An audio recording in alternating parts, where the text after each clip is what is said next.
And that's it. So there are some familiar faces. Denise I've known for many, many years. I see Stephen's just arriving. No names. What did I just say? No names. Hello. Okay. All right. So just a little bit of a history. I'm Tyron from Inspecto. I've been at Inspecto since about a year after it opened. It opened its doors in March 1995. So next year, March, 30 years. Who was an agent 30 years ago? Two. Okay, I'm giving my age away here. All right, so we started off with a staff complement of just 5, and Tony, my father, was actually the founding member of Inspecto. So there's just let's make sure this is all working, the date that we started. We started off in a tiny little office in Milnerton above a shop called Lorna Doone. I don't know if any of you are familiar with Milnerton. It's now Gonzo's Pub. It's a bit rough in there now. And we remained there until 2001 when we moved into our current premises, which is 312 Kubig Road. And here's a photo which we took. That was our whole staff back then. We're just under 50 now, so we can't really fit us all in anymore in a picture so easily. But just to show you, out of this core group, many of them have immigrated. Some are running their own businesses, etc. But Tony, that's my father, he started the business. Stuart's still with us, Anthony's still with us, and I'm still with us. And then many of our other staff have been with us some 19 years, 15 years, 10 years. We've got a very good amount of staff that have stayed for a very long time with us, and we're very proud of that. It's important in the compliance industry to retain your staff because regulations change, and then those staff are up to date with those changes. Some companies are doing work now and they're always applying the latest regulations, which is wrong because an old house doesn't have to meet the latest standard. It has to meet the standard that existed when it was built. And if you don't have the longevity of staff in office and on the road or in management, then you have a problem because you don't know what came when. So today we're just under 50. We provide a very thorough and solid service for your sellers, buyers, attorneys. We understand when the paperwork's got to be there, why it's got to be there on time. We've got good relationships with attorneys and agents right throughout Cape Town and general Western Cape, well, more like Cape Town Peninsula than Western Cape. Then we've got more than 30 staff on the field. All of our inspectors are qualified in their various fields. That is another thing that doesn't happen in every company. Some companies are sending appies out and the boss sits in the office and signs everything, which we'll get to later. And then for a long time, we've had the reputation to be the go-to company for technical advice.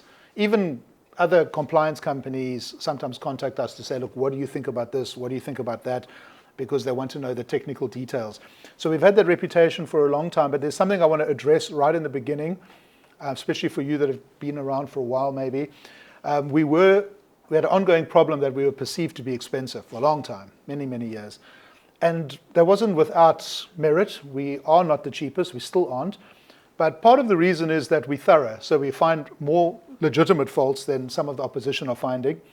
But we had to actually look internally, what can we do to solve this price problem?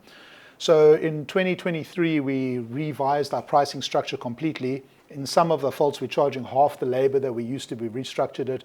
And our prices are about 20%, 30% lower than they were in 2023. That's made a huge difference. And this was as a result of a survey that we did. And here is a reply on that survey. But the survey was to ask estate agents, attorneys, sellers, buyers. Some used us for repairs, some didn't. Like, as a compliance company, here's a list of items.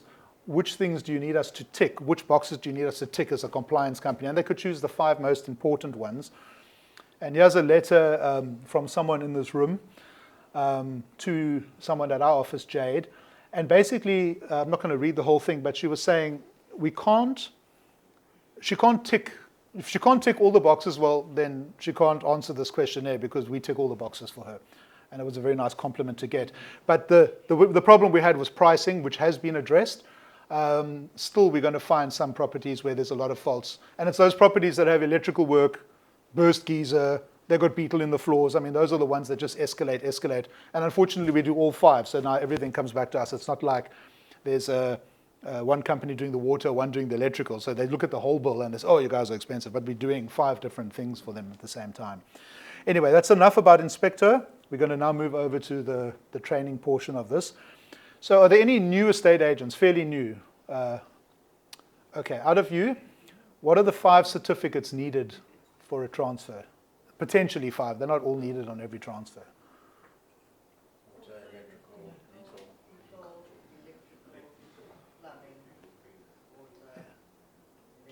Gas and fence, electric fence, where there is a fence. Okay, so those are the 5 inspections. Now we're going to start right at the beginning of the compliance industry.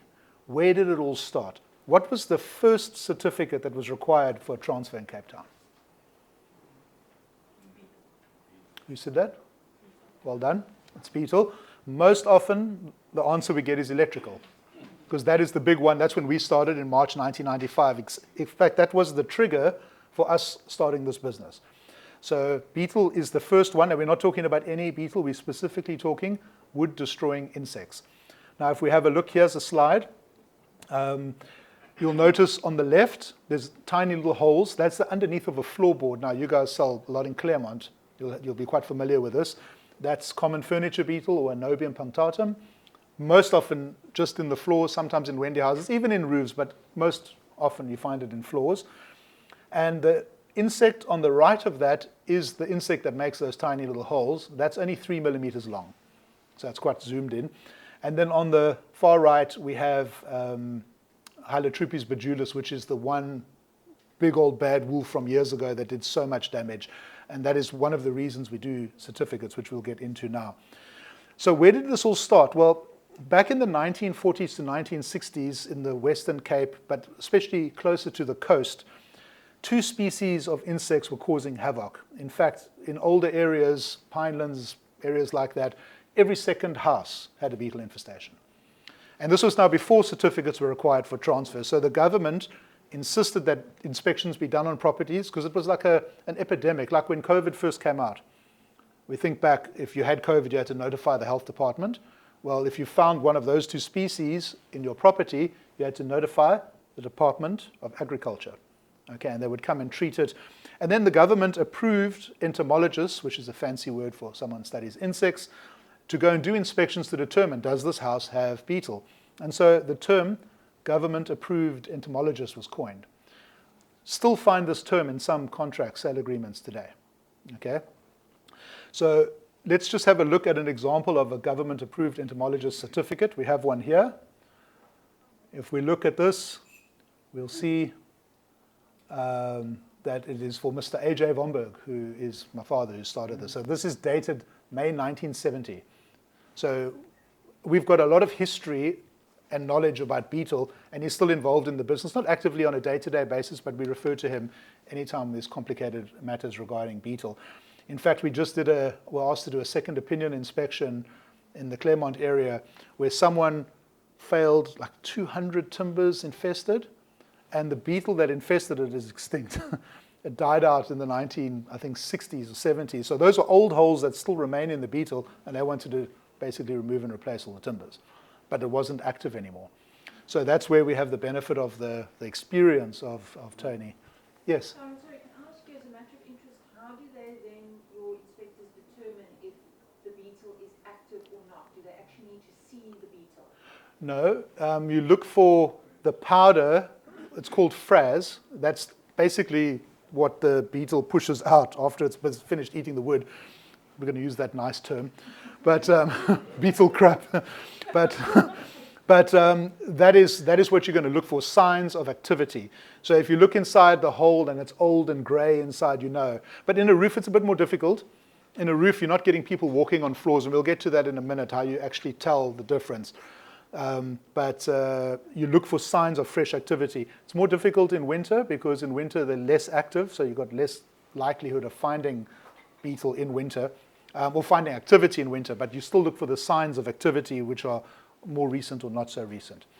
But that was a bad example of someone that newly trained, doesn't know the history, and hasn't had someone pass that history onto them like we've got the benefit of. So Tony's been around for a long, long time. And that was 4 years before I was born, by the way. That's entomologist certificate. But later the government passed on the registration of entomologists to SAPCA, South African Pest Control Association. And so then the term SAPCA approved entomologist was coined. Okay, and that's still found in many contracts today. They say that the beetle, the person issuing the certificate must be a SAPCA approved entomologist. Not all of them, and it's not a requirement to have that, but many contracts actually do refer to that. And if yours does, you actually need to check, is the person doing the beetle SAPCA registered? Because if they're not, then you've got a problem with your sale agreement using that contractor. So SAPCA approved entomologist may sound familiar because it's still used today. But where Oxy and Hilo, we're just going to call them that, those two species of beetle that you had to notify the Department of Labor about, when those were found, they became known as notifiable beetles. And again, in contracts today still, we find the term notifiable beetles, only referring to those two species. So if that term is in your sale agreement and we find common furniture beetle, which normally infests the floors, we can still issue a certificate. Just nil as per deed of sale. So then your buyer could inherit a house that's full of beetle on the floor, but you've got a valid certificate for the beetle clause. So you have to be careful that the clause matches what your expectation is.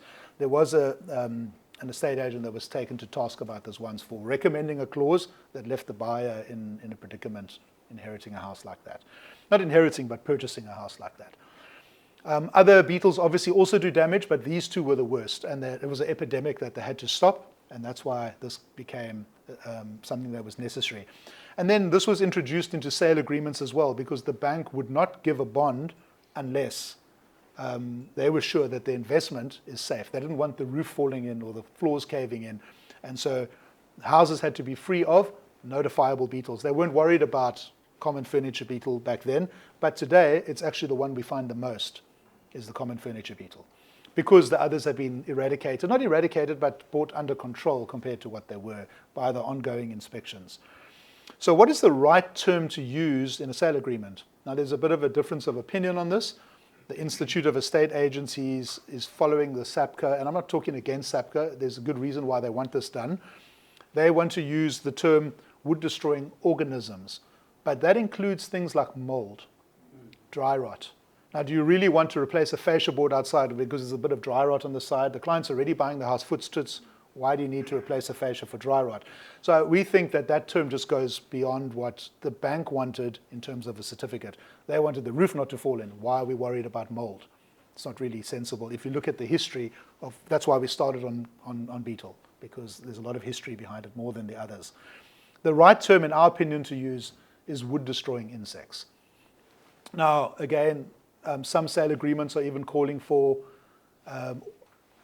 harvester termite.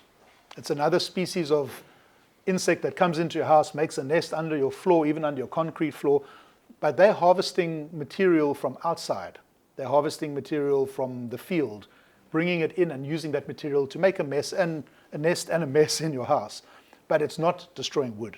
It's not a wood-destroying insect. So we don't believe that should be included. But it's up to the person who's designing that sale agreement. But it's just extra work for the seller to have to pay that you really shouldn't have to, because the bank's not going to require it, so why do it? We want to do the minimum that's necessary for a transfer. So let's have, just bear that all in mind, and now we've got a question coming up. When is a beetle certificate not required for a sale? What type of sale could you have that wouldn't require beetle? Yes? Very good. Sectional title, that's the first one. There's three. Any? Yes, that's not one of the three. What about a cash sale? Or an industrial property that has no timber? Okay, so we'll look into each of these now. And it's not to say we shouldn't do a beetle on a sectional title or on a cash sale. I'm just saying if the bank wants that certificate to give the bond, and they're not going to require it, there's no bank, it's a cash sale, you don't actually need it, but any prudent buyer is going to say, I still want my beetle certificate. So you will probably still include it, but we're just looking at the legality. This is not even required for in terms of a law. The banks want it, so we've got to make the bank happy. So a sectional title, let's say you're selling a block. Are you selling a flat, top floor? It's got its own roof space, timbers inside everything. Why wouldn't you need a beetle certificate? Or incorporates problem. Exactly. All right. So the roof area is body corporate. If there is a beetle infestation, the bank is not at risk. It's the body corporate's problem to resolve. And then a cash sale again, bank is not involved, but prudent buyer would want it. And industrial property, well, there's just no timber, so what's the point? Except sometimes there's skirtings, but even so, most industrial properties have no timber in them at all. I was going to ask, what about mezzanine? So we've come across quite a few industrial properties where there's mezzanine, there's like wooden mezzanine. So they've built like a framework. Yeah. Yeah, look, is the bank at risk? I suppose that's always the question in my mind. What would the bank want? If the bank is not going to insist on it, I wouldn't do it. I wouldn't incur the costs. But in a freestanding house, you see, now you get areas, you're selling in older areas, Claremont, etc., but then you get parklands. Every single house in parklands is built with pre-treated timber, and really you almost cannot get beetle infestation there. It's a formality. But they still call for it because there's still this risk involved. We're going to look at some specific treatments and scenarios that have come up in the last year or two as we go along now. But let's just talk about treatment options. What happens when we find beetle? What options are there? By far the best and most effective method of treatment is a fumigation. There's two types of fumigations. We get, well, there's more, but in South Africa there's two. We get a fumigation with methyl bromide, which is historically the product that's been used forever. It is ozone damaging, and so they're trying to limit the use, and it can be very difficult to get. We've had dry spells where we haven't been able to get for 6 months at a time, and all those fumigations have to be put on back order. And then you also get a gas called Profume or Vicane, which some companies are using in Cape Town, but there's big problems with it. It is so penetrative that you've got to cover the whole house with a tarpaulin to do it properly. Some are sealing doors and windows, but they say that's not good enough. Apparently it can go through plaster and brickwork. You're supposed to wet the floor. So these floors are raised and there's sand underneath. So they're raised, suspended floors. The sand's got to be wet underneath to prevent the gas from escaping, and on the outside of the property. So all of this has to be done to be able to fumigate with that product. And then you've got this wind in Cape Town. Can you imagine trying to cover a property with a tarpaulin while the southeast is going? So there are problems with it, and there's been a number of failed fumigations using that gas. So it is doable, but not the best option. Fumigation with methyl bromide is the best option. There are some restricting factors, which you guys will experience over the time that you sell property. Sectional title property, not sectional title, sorry, semi-detached is a problem. You cannot fumigate one property if there's another property with a common wall unless those tenants move out. And then you get those little houses in Harfield Village, and there's sometimes 3 or 4 linked together. They all have to move out. That can be very expensive for the seller to put up the neighbors and to cooperate with everybody to get them out. We have had 4 houses all move out at once for fumigation once, but it's only been agreed upon once because the opposite corner was an Airbnb and he gave all his neighbors a very good rate. Okay, so that is something that draws it back. If you're interested, you can go and look on Carte Blanche on YouTube. There was actually a story a few years ago where 2 kids died, and they think it was as a result of a fumigation. They fumigated one property, and there was a few that were vacated, but on the end, they didn't vacate, and 2 children got sick and died within a day or 2 after that. Because the gas moves from a high to low concentration, you just need one pipe with your aerial cable for your TV, for example, looping from one flat to another to do that. So that's why it's so dangerous. So we don't take any chances. If someone asks us, please, can we do it without getting the neighbors out, it's never going to be a yes. We'd rather not do the job and let someone else take the risk. So very careful with that. Then, this is just a colloquial term, sand and flood. It's not really a flood, but sand the floors. You need to get all the varnish off the floor. This is for treating floors specifically. And then spray 2 coats of a pesticide called CTX over it, and let it absorb, and you do it twice. Good treatment. Unfortunately, the subfloor timbers don't get treated. So the supporting timbers that, unless there's a trapdoor, the supporting timbers that support that floor don't get treated. Okay. Also, the longevity of that chemical is not what it used to be. Years ago, there were products like Lindane and GABA BHC that had a 10 to 15 year life. So what would happen back in the day with Oxy and Hilo, if they found beetle, they'd fumigate or remove and replace the timbers that were infested, and then go and pressure inject every single other timber in that roof with a proper pressure machine, and that pesticide would go into the timber, and it would keep that timber safe from infestation for 10 to 15 years. Some companies are still calling for drill and inject, but the current product lasts 6 to 8 months. So what's the point of drilling every timber in a roof if after 6 months or 8 months you've got no protection? So it's actually an unnecessary treatment now compared to what it was when the pesticide was a better long-lasting chemical. Then the obvious, remove and replace. Infested timber, take it out, put a new one in. Easy treatment. But we did a property in Takaya once. It was a complex. We had, I think, 190 timbers had to be replaced. That becomes a very big job because the roof structure's got to be supported when you take a timber out. You can't just, if that roof just drops 1 centimeter, you're never going to get it up again. So you have to support it properly. And then sweep and spray, similar to sand and flood, but without the sand. Normally on a Wendy house, if the Wendy house is covered in a sale agreement, clean off all the timbers, 2 coats inside and out, and you protect that. You'll get rid of the pesticide there. And then drill and inject. This is not the drill and inject I was referring to about the old days. If you find one floorboard infested and it hasn't spread anywhere else, what's the point of treating the whole floor, sanding the whole floor? Then we do a topical treatment, drill small holes, stagger drill in that one piece of timber. Then we pressure inject just with a syringe into that timber 2 or 3 times, and then we plug up the old holes so you can always see a new infestation that comes in. So that's the most effective way to treat just 1 or 2 timbers in a property that have infestation. Okay,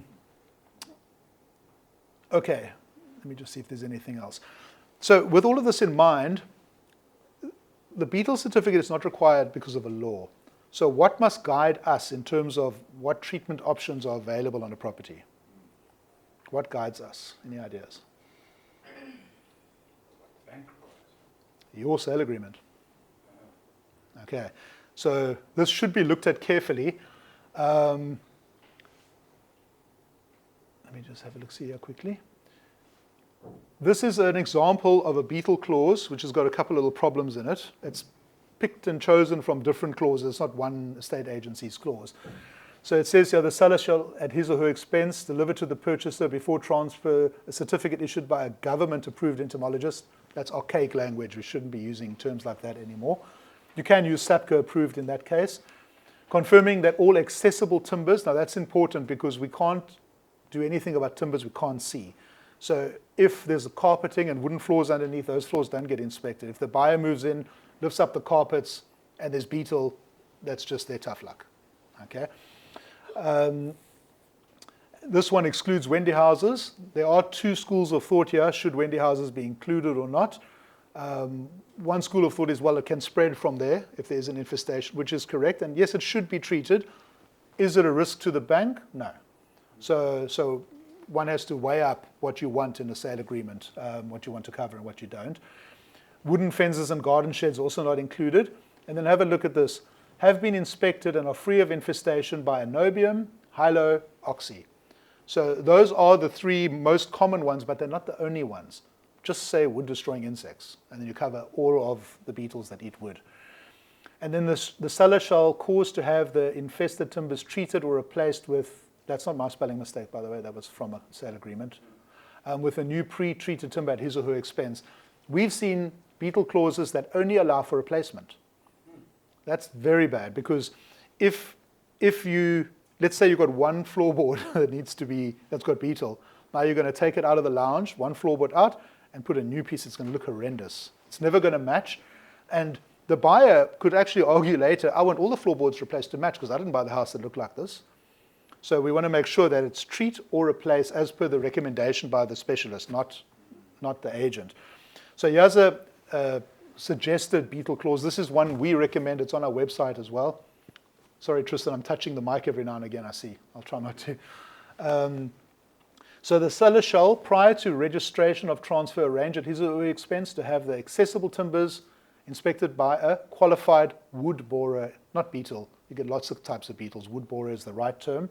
Wood borer inspector who is a member of the South African Pest Control Association for infestation by wood-destroying insects. Where no infestation is found, a wood borer certificate of clearance will be issued. Where infestation is found, The certificate of clearance shall be issued once the replacement and or any treatment of timbers found to be infested has been carried out in full. That is a reasonable clause that doesn't put too much strain on the seller, but still covers the bank with everything that they need. Okay. You could add to that Wendy houses, picket fences, lean-tos, and things like that are excluded. Okay, that would be a decision that has to be made. Now, we are finding quite often beetle being quoted for by other compliance companies that are not, it's not necessary to treat. And I'm going to show you a couple of examples. So this is a property in Lake Michelle in Fishhook. Okay, it's quite a sensitive area in terms of the water area there. There's a whole lot of restrictions about using poisons and stuff because it's a water area. And if we have a look here, we can see this is the Balau deck that they have outside. So it's on the front court by the pool and down by the water. Is there anything you notice about the shape of those holes?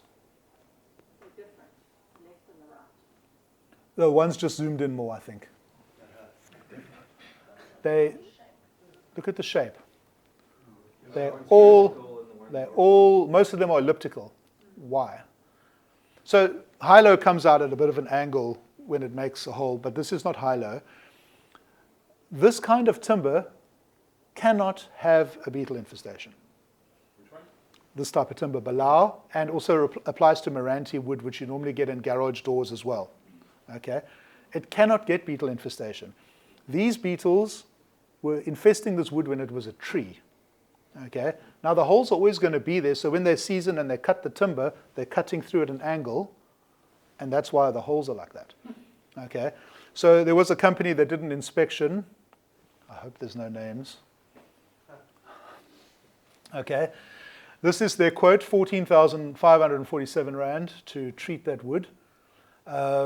So they've got their pergola deck, pool deck, and lake deck. The deck will have to be vacated for 24 hours. I didn't know anyone lived on a deck. All furniture removed off the deck prior to treatment. Shoes to be worn when stepping on the deck 48 hours after the fumigation has been completed. How can you fumigate outside? You have to enclose it. Okay. So they were actually quoting for a treatment like a sand and flood treatment without the sanding because there's no varnish on it. But referring to it as a fumigation, which it's not. Okay. Then they've got species powdered post family. It's incorrect. Okay. Guarantee 5 years, but the product only lasts 6 to 8 months. How can you give a 5-year guarantee? Because even if they treated it with water, they could give a 5-year guarantee. Because you can't get beetle in the timber. Okay, so you can see the kind of, and I'm not saying this was done intentionally. It could have been, we don't know. But it's either intentional or it's a lack of experience that caused this. So this client would have spent, it was actually one of your clients, I think. And somebody would have paid 14,000 Rand for nothing. And we've seen lots of these. Okay, especially companies that are subcontracting the beetle out. So they don't have control over the beetle certificate that's being issued. They're subcontracting it out, and then how do they know what the other company is calling for, if it's real or not? Okay, so you want to use an experienced company to do your beetle inspections. That's the bottom line, because otherwise things like this can happen. Are there any questions on the beetle certificates? All camera shy. Well, we covered there. Okay, all right. So let's move on to the electrical certificate. We're going to look at a sale agreement. Again, this is not for one specific company. There's a bit of a mix and match in here just to highlight some interesting points. But it says here, the seller undertakes to furnish the purchaser prior to date of occupation by the purchaser or date of transfer, whichever is earlier, a valid certificate of compliance and, if applicable, a test report in respect of the property. Now, back in the day, your test report and your certificate were all in one document. That's not the case anymore. The certificate is a Department of Labor document that you can just download and fill in. And the test report is referring to all the readings, the number of points in the property. You cannot have a certificate without a test report, so you don't need to mention test report. It's unnecessary. And it mentions the electrical installation regulations and machinery regulations. Now, machinery is a separate set of rules for fixed appliances. It's got nothing to do with a compliance certificate for the sale of a property. The seller warrants that as at date of occupation of transfer, whichever is earlier, there will have been no addition or alteration. Very important. Even if that's not stated, it's still implied. I mean, you can't go and change something after a certificate's issued and expect the certificate to still be valid. So no change or alteration on the property subsequent to the issue of that certificate. And then all costs incurred in obtaining the certificate and test report, including cost of repairs, are for the seller. And here's an important point. Upon the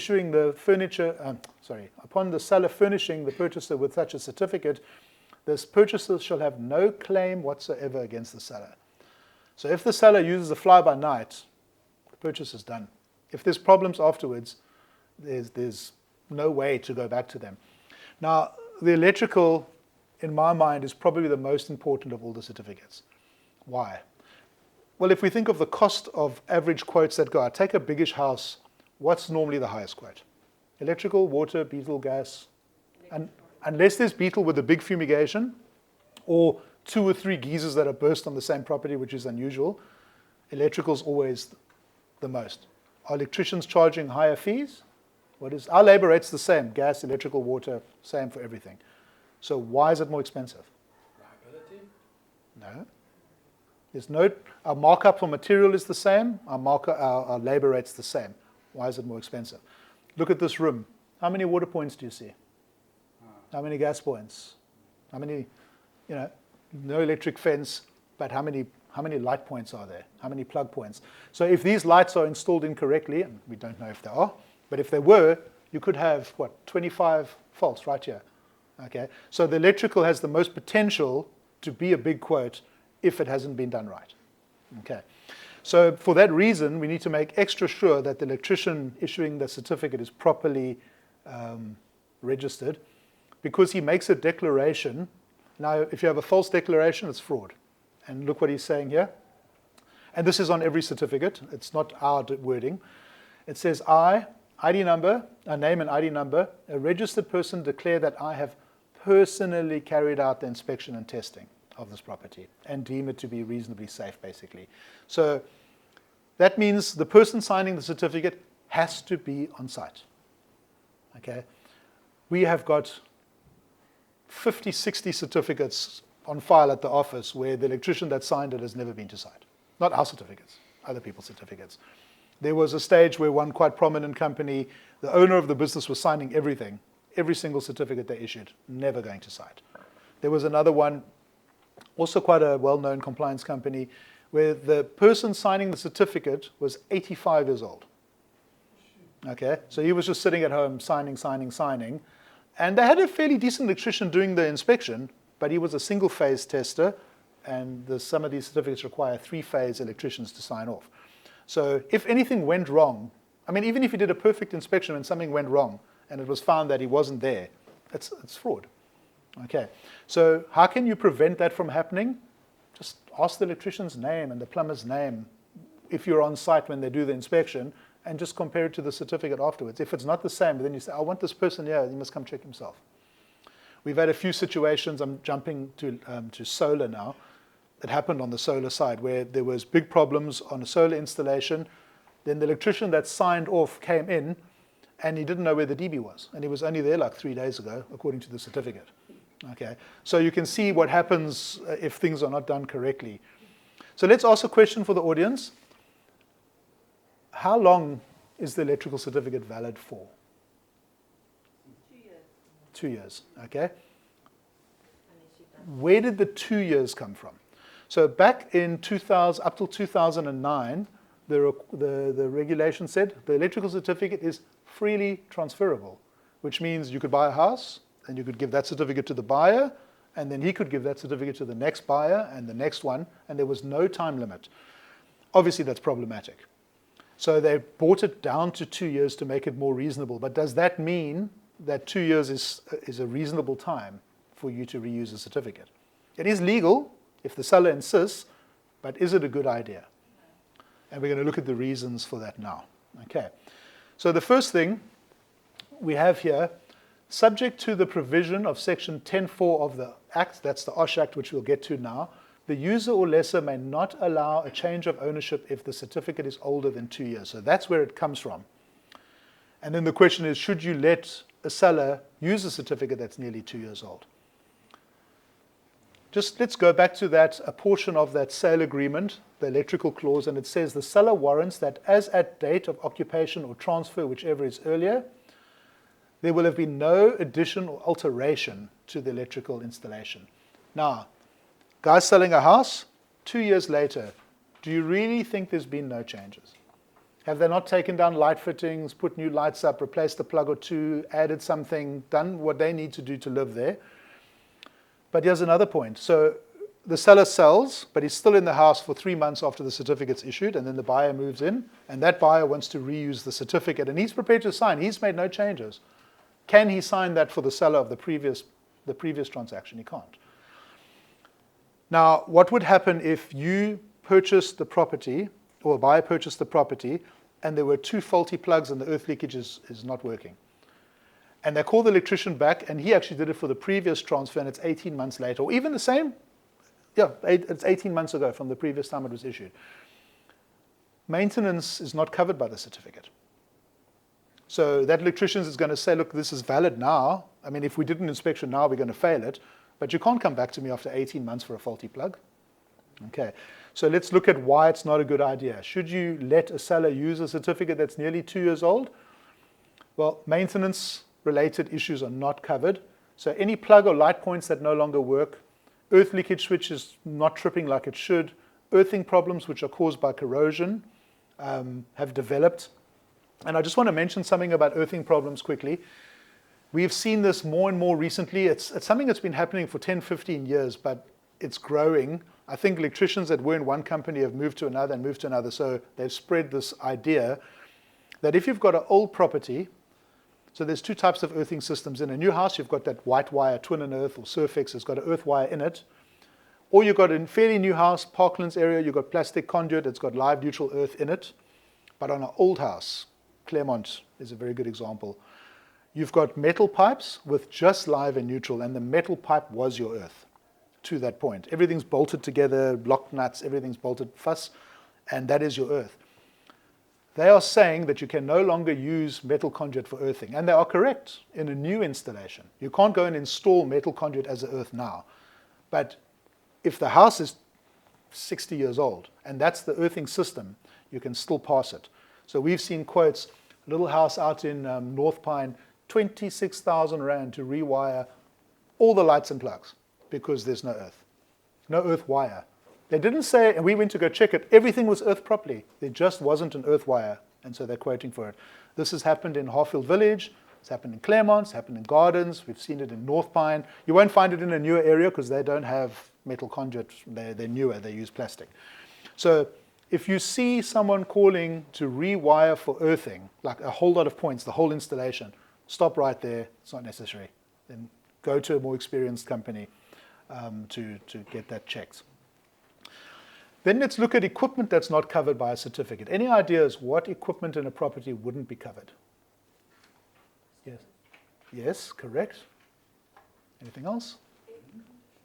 Air conditioner, pool pump, and what do we call all of fans?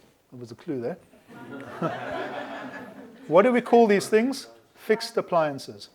Now, we've seen sale agreements where it says all fixed appliances must be in good working order. Big problem. Then your fan's going good, and now it's a problem that's got to be fixed. So just be careful of phrases like that. You don't see it often, but be careful what you promise a purchaser, because the electrical certificate is not going to look at whether the stove plate trips or not. If the supply to the stove is faulty, that is a problem for the compliance certificate. But if the stove plate trips, or the air conditioner doesn't come on, or there's an extractor fan in a bathroom not working, we can issue a certificate without replacing that. If it's a bathroom that's got no other ventilation, we'll fail it because that's a building requirement that a bathroom must have ventilation. So even if it's mechanical, we would fail it then only. But it also depends on the situation in a property. Let's take light fittings. Light fittings are a fixed appliance. Okay? Strictly speaking, they do not have to be working for a certificate to be issued. Can you imagine the number of callbacks we would have if 15 lights in a house are not working? we'd be going back. Client's going to contact you, then they're going to contact us. Everyone's upset with each other because, come on, the light should work. And so we do include light fittings because it causes too many questions and too much running up and down. And it's expected, I think, that lights will come on. Now, we're not concerned if there's a chandelier with 25 bulbs and only 2 are working. That light is operational.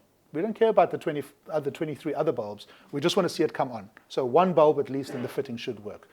And we do want our clients, and even for you guys, to request that your seller, if possible, before we do the inspection, just make sure there's 1 bulb working in every fitting. And that way, we come in, it makes the inspection easy. We don't have to quote now go and check every single fitting that it is operational, because we are going to call for that. Even though, strictly speaking, we could get away with it. But I think generally in our industry, everybody is calling for that. Let's think of a way maybe where we can, yes? Sorry, I must just say, from a conveyancing perspective, we get that a lot, or I get that a lot as well, when it's just bulbs after the fact. So after transfer, now there's 1 or 2 light bulbs that the bulb doesn't work. And then they do come back to us, and we do have to, as a matter of professionalism, speak to the, can't say no, we're not going to bother speaking to anybody. I'll say, sure thing, we'll speak to the people on the client side, but please note it's not part of the actual compliance. So it does become a bit of an issue, like the bulb issue. It's a tiny thing, but it's an issue. And we don't want to operate our business where we fob clients off. And we do like to go have a look if there's a complaint. So, I mean, if someone starts talking about bulbs, now really you feel like you want to send someone there so you show face at least. It's a cost all the time. I mean, our running costs are higher than a lot of our competitors. He's normally with us, Nick. He normally does the training with us. I didn't want distractions today, so I said nobody else from the company must come. But he's on the road every day. If a client phones us with a problem, usually on the same day, sometimes within half an hour, he's on site. Get there, sort it out. If there's anything wrong, we fix it and we move on. We try not to leave clients in a position where they're feeling dissatisfied. Unfortunately, it's unavoidable sometimes. The expectation of a client could be higher than what the requirement is, especially with a water certificate, which we'll get to just now. But we do try to solve those kind of issues straight away. Let's say you have a house that you know is going to have major renovations, either derelict home or a property where the buyer's going to gut the place. Can an electrical certificate be waived to save the seller money? Yeah. Don't they have to then make a promise to submit a valid electrical certificate? Well done. It's not really a promise to anybody, but it is a requirement by law. So we're going to look at, let me just get here quickly. We're going to look at that clause from the OSH Act that told us the certificate has to be less than 2 years old. Okay? Subject to the provisions of 10.4, the certificate must not be older than 2 years, right? So, what does 10.4 say? Because that's why we're doing the certificate, because of section 10.4 of the OSH Act. Now, this is not in the electrical regulations. This is a general clause in the OSH Act. If anything gets sold that needs a safety certificate, this clause kicks in. Doesn't matter if it's a car. You think about, you're going to take your car for roadworthy before you sell it, you're getting a safety certificate. A toaster's got a safety certificate. Medication often has safety certificates, okay? But what this clause is basically saying is that if the purchaser of that item undertakes in writing to ensure the safety of that item, then the seller is relieved of their duty to do it. So based on this clause, you can get away with not doing an electrical certificate on the property. You might have a problem with a bond attorney sometimes, trying to get this past them. But if the renovation's taking place straight away, if the buyer is planning on having a tenant in the house for 6 months before they renovate, I would be very concerned, because then you're risking someone's life. But if the renovations are going to happen straight away, don't waste the money. We years ago had a property in Constantia, it was over 70,000 rands worth of work, big old house, lots of work. Buyer insisted on a compliance certificate just because there was problems between seller and buyer. And on the last day when we were packing up after doing all that work, they started bashing walls down and just trashing the place. I mean, what a waste of money. We loved the job, but it wasn't the right thing to do for the seller. So yes, certificates can be waived. Yes? Sorry, I must interject there. I know some of you might already know if I've done it for you before, but exception to the rule, obviously, if there's something like this happening, like a demolition or a huge renovation, either on or just after transfer, that's fine. But see if you can speak to the conveyancers dealing with the transfer, what I do or we do is I'll draft a little waiver for the clients to sign. I have both seller and buyer sign it. It's a waiver that basically says the parties agree that they know what the law says and they know what the legal requirements are. However, by agreement, firstly they're saying that the property will be either extensively renovated or demolished, and by agreement they are saying that the seller won't be getting any of the compliance certificates, or whichever one the seller won't be getting because of the renovation or the demolition. It continues then on to saying the responsibility is now placed on the buyer to do so, whether it is before or after transfer at any point in time. So it puts the ball in the buyer's court. And then most importantly, it includes an indemnity in favour of ourselves, and I put an indemnity in there for you guys. So it says the transfer attorneys as well as state agent is indemnified from any damages due to this. Because you guys may or may not have spoken to these people about it, may or may not have given advice, may or may not have said this is how it's going to work, etc., etc. So despite anything having been discussed or advice having been given by attorney or estate agent, we are both indemnified. You guys have agreed to this, you're signing, you can carry on. So Perfect. No. One thing we don't like to do is issue a partial certificate. Okay, so let's say they're renovating the kitchen and part of the house. That gets complicated now, because you don't know if some of that wiring is feeding other sections of the house. Now you've got an earthing problem here. Now we're going to exclude this, but now to solve that earthing problem, we've actually got to work here. So we don't like partial waivers. We prefer all or nothing approach. Then the lines of responsibility are very clear. And we're going to talk a little bit about this when it comes to, in fact, I'll actually just mention it now. What happens when two contractors need to issue a certificate on the same property? This happens with solar a lot. Okay, we're going to get into the solar side now.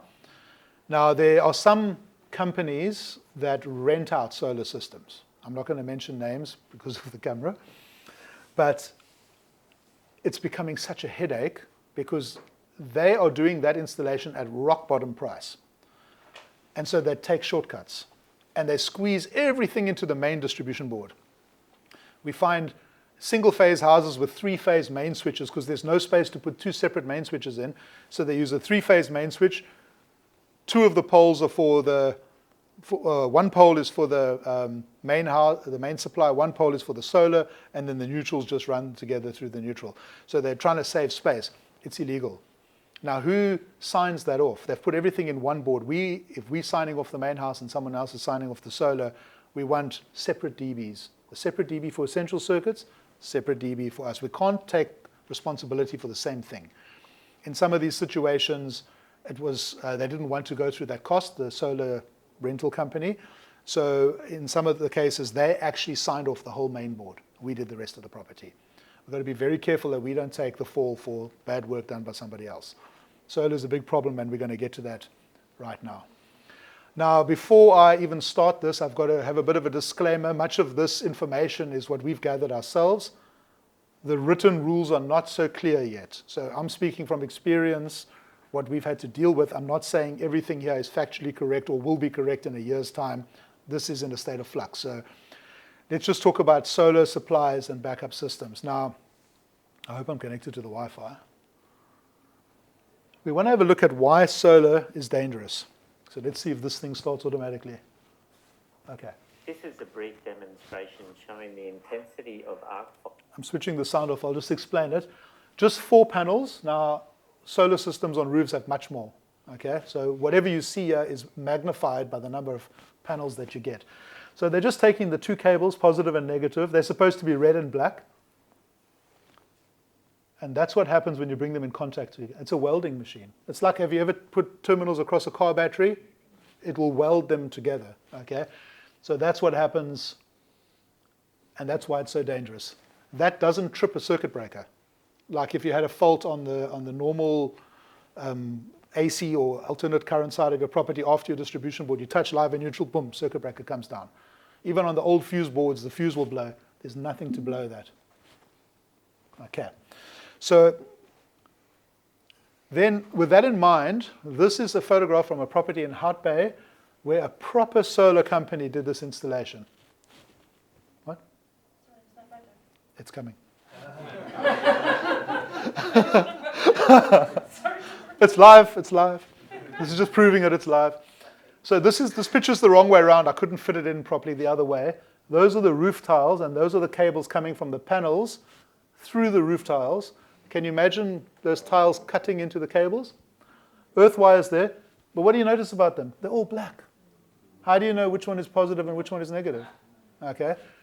Then we follow that cable. It then goes into a conduit very nicely. It should have been in a conduit as it came through there. And we lift up some of the insulation, because they've got green insulation in the roof. And that's what you find. Now imagine a plumber walking over those cables, creating the tiniest little nick in the cable, and now you've got arcing happening up against your beams in the roof. It's a fire hazard. Okay. And then we get some guys that like to do their own solar systems. And then you see this kind of stuff on the roof. The panels are just glued down with silicone or Segamestic.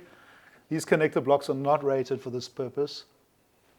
They're just lying straight on the roof. Now, I've seen this in Simonstown and False Bay. I don't know who's doing them. Panels directly on roof, not allowed. You've got to have ventilation. Some of these panels, you can actually see, if you look carefully, they've collapsed. You can see, it's a bit hard to tell on the picture, but the panels have half melted from the heat of the actual roof sheets underneath. Then the cables all just go over the edge. At least they're red and black. But look at this ingenuity here. Plumbing pipes for buzz bar. Okay. And then that goes down now to the inverter. So funny enough, we did an inspection on this house. Very difficult cellar. Fortunately, the attorney was fantastic. Very difficult cellar. They kicked us off site because the quote was over 30K to solve just the solar side of it. You can see why. Got another company in. Company came and did the inspection, well-known company. Did the inspection, and then when they started working, the client said, are you going to fix the solar as well? And they were like, we didn't notice any solar. Okay. So then they got kicked off site and we got the whole job at the end. Okay. But how do you not see that? Like when you're doing an inspection. And the inverter's next to the DB. I mean, so, okay. Dangerous setup. That's the point of these pictures, okay? And so many little solar companies popped up when all the load shedding happened. So Nick, who's normally with me, there's a tow truck driver whose kid is at the school with him. He started his own little solar company. Just YouTube, learned how to do it, and now he's putting in solar systems. Some electrician is just signing it off. Probably that same guy didn't know where the distribution board was that we came across. And we actually came across 3 houses in Claremont and Harfield Village, all signed off by the same electrician. So obviously, and he never goes to any of the sites. And that is why when we see that there's solar, before we even go there, we're already dreading it, because someone's got to take responsibility. We no longer inspect solar systems properly. Okay? If the client wants us to issue a certificate on a solar system, we refer another company, very, very good company, specialist in solar and lots of other things, and they go and do the solar side of the inspection. We know where we draw the line of responsibility. Yes? Is it the same certificate that's used? So we're going to get there. It's a good question, Stephen. Yeah. Are you both going to issue the same certificate, but theirs only has the solar? So the one describes the installation from the main distribution board onward, and theirs describes the installation from the solar panels. But it is the same certificate? It looks the same. There's no separate kind of certificate. You'll get 2 documents. That's my question. So Yeah. if you were capable of doing it, would you have inverter, battery backup, solar? all One in COC. But now you're going to get 2. Ours will be the initial certificate because we're doing the whole property. Yeah. Theirs will be a supplementary certificate, and they will quote our initial certificate number. So the 2 together cover the whole installation. You've just done one for me in Sunningdale where your guys took a photo of the garage and they said ours ends here, Yeah, and then inverter, battery, solar. ends there. So we have got to draw the line. We do have, our guys know how to work with solar. The simple installation, sometimes we'll still take it on, especially if it hasn't been done badly. Then there's just 1 or 2 little things to fix. Some of these are done so badly, we had one now. Solar panels, very badly done. They're not mounted properly on the roof. It's an asbestos roof. What is checked? What is checked on the solar side? Yeah, is it like Well, we're not really worried about this. integrity, the weight that it can Yeah, carry? we're not going to look at that. We issued in electrical compliance and safety on the electrical side. But yes, all of that stuff has to be considered when the installation is being done. But if you're putting 8 panels on a tiled roof, you don't really have to worry about the structure. But if you've on a flat roof and now you've got to put lintels on the flat roof to weigh down the panels because you don't want to drill into the flat roof, now you've got to consider this, the weight and the structure. Okay, can it handle that amount of weight?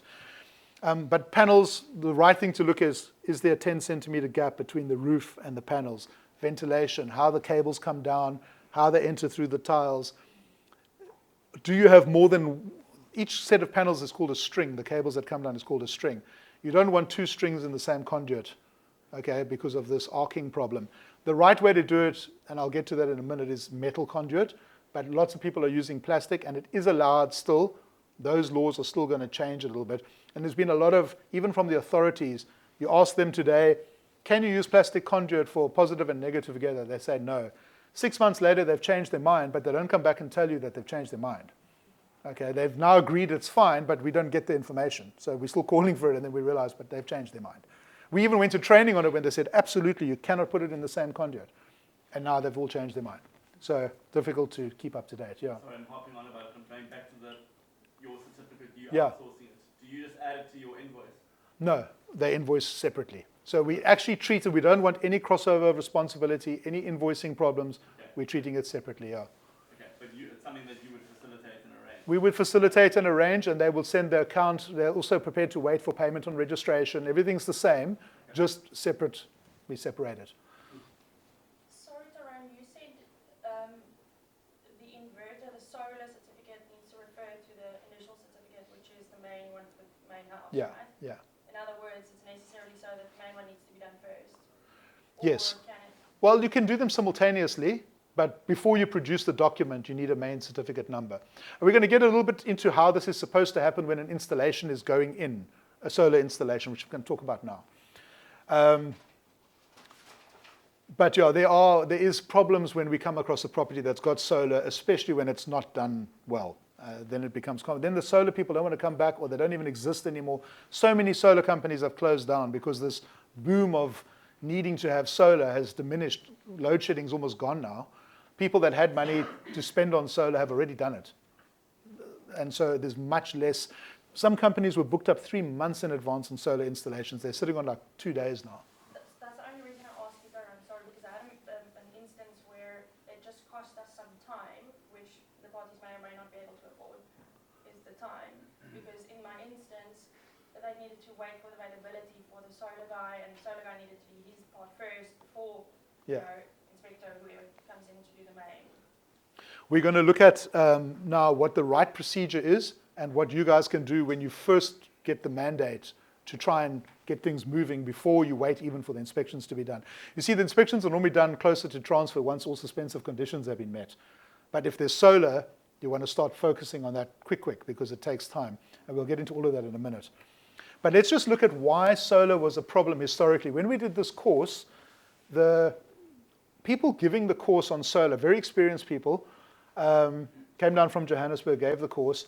They quoted this regulation about an electrical installation, and I raised the question, and they were all like, oh, this is a big problem. So this basically tells you that the electrical installation is any machinery on a premises that's moving electricity from one point to another. But look at point A at the bottom. It excludes any machinery of the supplier that is related to the supply of electricity to the premises. What is solar? It's electrical supply. So technically, this excludes solar. Okay, so it's already a problem. Then when we do a certificate for solar, at the moment there is no separate test report for solar. This is the only question on the certificate. Is alternate power installed? It's hopelessly inadequate. Okay, so there is a test report. In 2021, there was a new standard that was brought out. It is adopted from the French standard. So they brought the French standard into South Africa, very, very good standard. And then they translated it in Pretoria into English. Afrikaans people, I think, did the translation. So it was an absolute mess. So many grammatical errors. But the information is right. The information is right. So we focus on what the information is and not on. But it was withdrawn within 3 months, and it's still not back. It's 4 years later. We still don't have a regulation book for solar. So everything we're doing is based on this French standard that was released and withdrawn. But it's not a rule. But that's the right way to do it. So when someone's putting solar in, this is what they're supposed to do. And we're just going to briefly run through this because we're most focused on compliance, okay? But let's have a look at the top. It says you get your lead. So let's say I'm a solar company. The lead comes in. The first question they should ask is, do you have an existing certificate? Initial certificate that we were talking about. If they don't have one, the company should be saying, do you want one? And if they say no, you stop that job, you run away. You can't issue a supplementary certificate without an initial certificate. And so some solar companies are doing the installation and refusing to issue a certificate because the owner doesn't have an initial one. So they say, I can't issue with an initial one. And I understand the complication. They might have 50,000 rands worth of faults on their house. Now, how can they afford the solar and to fix the installation at the same time? So I understand the problem, but legally, they have to refer to an initial certificate. And we don't care how old that certificate is. That certificate can be 25 years old, as long as it's there and there's a number. Even if it's not compliant anymore, at least there's a number to refer to. Okay. So we would run away from a job like that. But let's say they say yes. So we're going down here. They say yes. We go through the process of inspecting and issuing a certificate. And then we back up at that point where it says is there an existing COC? Well, now there is. Okay. So they go out and they give a quote. So many companies are going and giving these 1, 2, 3 quotes like, oh, you want so much kilowatts? You just go on the website. Oh, that's what it's going to cost. You can't do it like that. That's what's happening with these rental companies. They're going in. We just did one in Melkbos about a month and a half ago. Big double-story 3-phase house with a 3-phase main board, 3-phase subboard. They're going to put a single-phase inverter in. Okay. So now they're putting everything onto this one phase and they're unbalancing the whole installation, which is part of the certificate. Are all the phases balanced? So they're putting everything on one phase. And now the 3-phase distribution subboard, they just link the whole lot together. So now the subboard is now single phase. And the main board is now, most of it's running on single phase. And so they didn't know how to fix it and actually couldn't fix it. So they had to remove the entire system. The whole solar system came out. Buyer was very happy because they didn't really want it, but there was a rental agreement in place. And we can't touch it because it's someone else's equipment. It's a rental. But they charged them 26,000 rand for the removal. They call it a de-installation. And it just happened again now in Fishhook, a property. Also, 20-odd thousand rand de-installation fee for the seller. Okay? And it's so unfair because they created the problem. If it was compliant, then the system could stay and we could issue the certificate. But that's what's happening. So one important thing about solar is an engineer has to sign it off, not just an electrician. So the electrician is signing off all the normal stuff. The engineer is signing off from the panels down to the batteries and the inverter. All the low voltage stuff, the stuff with high amperage that can cause fires. Okay? Low voltage is high amperage. Okay? That arcing story, they've got massive insurance, and so that covers if there's a fault. So you have to get an engineer involved. Then the engineer submits to the City of Cape Town a permission to install request. We did some, I'm even getting the years confused because that's how long it's taken. But like in March 1 year and in August the next year, it got approved. Okay? More than a year to get a permission to install. Nobody's waiting for the City of Cape Town to do that. They're just going and putting it in. The problem is if City of Cape Town see you've got an operating solar system, they will come and make you disconnect it. They'll give you approximately a 6,800 rand fine and make you disconnect the solar. You can keep the inverter, but you can't have the panels connected until that permission is granted, and we'll get more into that now. Then eventually the council approves it, and then you can go and put it in. But in the height of load shedding, who's going to wait a year for permission to install? Everybody's just putting them in. And so there was a massive backlog, and the city's now got an online system which is much better, and it is catching up, but it's still a little bit behind, quite a bit behind. Then after they approve it, you can put it in, but you can't commission it yet until the engineer has signed off. You've got your COC from the installation for the electrical. You submit that to council, and then council give permission to commission, which means to switch on the solar, and then you're done. You get paid. That's what's supposed to happen. In most cases, the application is not even going through to the City of Cape Town. And so in these rental agreements, you read it, and it actually says, we will post-installation register the city. Every one we've done, they haven't even submitted documents. Okay, so what happens now if your buyer buys a house? Now, there's a couple of scenarios here. Let's say the installation was done perfectly. There's nothing wrong with that solar installation. They've got a COC, but they didn't register it with the city. So you've got your COC, you've got our COC, everything goes through. Buyer moves in, City of Cape Town guys working on the pole and says, oh, you guys have a solar system. So they get the inspector out and says, this is not registered with the city. Your buyer's just paid for the solar system, and now he's got to have it disconnected. And he's got to get a COC to say that it's been disconnected, and he cannot reconnect it until that permission is granted, which could take 6 months to a year, depending on how busy they are. Not going to have a happy buyer. But it can only get worse from there. That's if the job was done properly. What if it wasn't done properly? But they've got a certificate, so we're not covering the solar now. We've issued our certificate, or somebody else has issued the certificate for the main property. But the solar certificate is questionable because the installation hasn't been done right. Now they want the City of Cape Town come and switch them off. So they don't go back to the original installer because they can't find him anymore. They get another company like the one we are using, and they find 65,000 rands worth of faults in the solar system. Now they've got 65,000 rand to pay. They've got a fine from City of Cape Town. They have to wait before they can switch it back on for everything to be done and registered. Can you see the potential problem? So I don't have a solution for all these problems, but we need to think about them and advise this. The buyer needs to know that that system's not registered and take responsibility for it, like they would if there was a waiver, if there's a big renovation. At least they know. Many homes, believe, are charging a premium because they're almost off-grid with electricity. So now maybe they're paying an extra 1 or 2% for this house because of the big solar system. But if it's not registered and they can't use it, or it's going to cost them later to fix it, then it's not really a benefit. That the seller should not be charging, or the property price should not be including that, or at least they must sign a waiver or something to acknowledge it. So the people we are working with on these certificates have an engineer, they issue the certificate, and they start the process of registering it with the city. Even if it's not completed by the time the sale goes through, at least it's in the pipeline. And the buyer knows that everything's been paid attention to. Okay. So once everything is registered, this is now online, but this is before it was online. There's an agreement that has to be entered into between the person who is producing the electricity and the City of Cape Town, or Eskom, if it's an Eskom area like Parklands, etc. So it's called a application for the connection of embedded generation. So embedded means within the community that it's coming from. So it's not a solar plant elsewhere that's feeding power in. The solar panels are right generating electricity in the street. Okay. Why is it important for the city to know how much power is being produced in that street?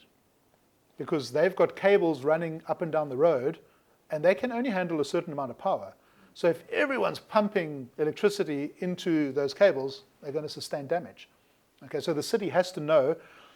And then what happens even if they don't have solar? So the guy's climbing up on the pole, there's a problem on the pole. He doesn't see any panels. There's nothing on the system about an inverter being on this property. And he goes and switches off and he starts working on the pole. And your system doesn't have the right protection and pushes power back to the pole, and the guy can electrocute himself.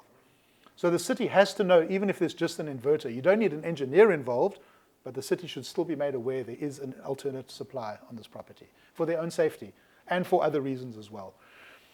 And then interestingly, when there's a change of ownership, now this is obviously done in our colors and that, but this is straight from a document which you can download on the city's website. It says when transfer of ownership takes place that has SSEG, that's the embedded generation agreement in place, the new owner will be required to sign a new supplemental contract. Or alternatively, the system must be decommissioned. So the seller is no longer producing the power, the buyer is now producing the power. So they must enter into an agreement with the city. It's not that they need an engineer. You've got all that in place already, but they just need to sign the agreement. Okay. I don't think this happens very often. My opinion. I'm not sure, but I don't think it happens very often. And then you'll note a little bit further down, where it's bolded and underlined there, it says, an SSEG compliance test report will be required once NRS 0724 whatever is published, okay? That's the French Afrikaans English standard, okay? So when that is there, we'll have a proper test report. We don't at the moment. So if there's solar, try to find out. If it's registered with the city, that means they've got the engineer, they've got the COC. even if we come and see there are problems, but we're not signing it off, I'm not going to worry about it. I'm only worried about what we have to take responsibility for. But if we see dangerous stuff, we will make the seller aware to get the people back. Because so many properties don't even have, those batteries have got so much power in them. I mean, just 1 5 kilowatt battery, it's dangerous. And if you can't switch it off or there's no fuse in place to protect it, it can start a fire very quickly if there's a problem. So I don't have all the answers, but to make you aware, early on in the sale process, if there's solar, try to find out what exactly is going on. And do they have they registered? And if they haven't, we can put you onto somebody that will properly do it for you. There is a cost for the inspection. It's only $450 to check the whole solar system. And they will do it properly and register and engineer and everything you need. Okay.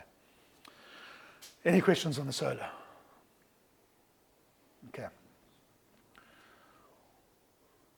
All right. So this one, doesn't it cause the most problems, Stephen? Yeah. Okay. Water installation certificate. So this is not a plumbing certificate. It is a certificate for the water installation or the supply of water to the property. Okay. Let's look at the heading. This is now on top of the certificate of compliance. This certificate is on the city's website. It's not our document. We fill in their document. Okay.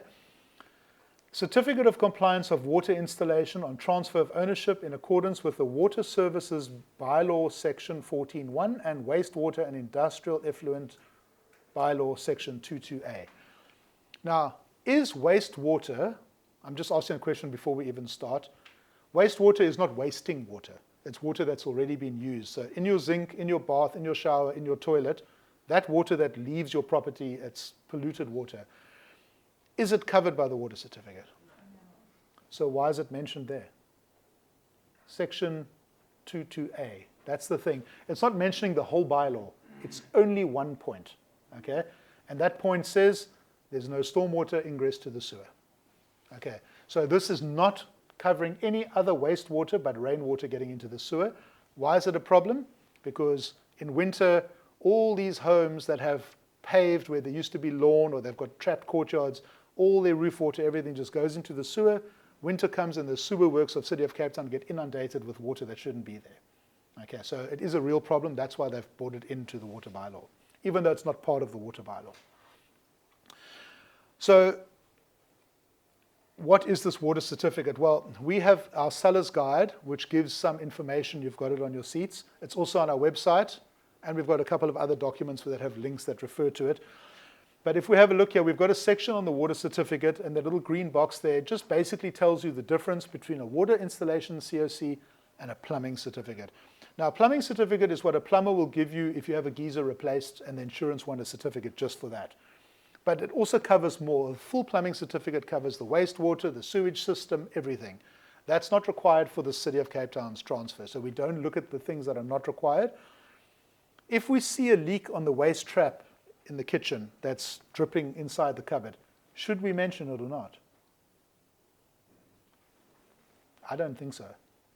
It's going to irritate the buyer, but what happens if they were buying a house in Paarl or Mariatsburg or anywhere out of City of Cape Town?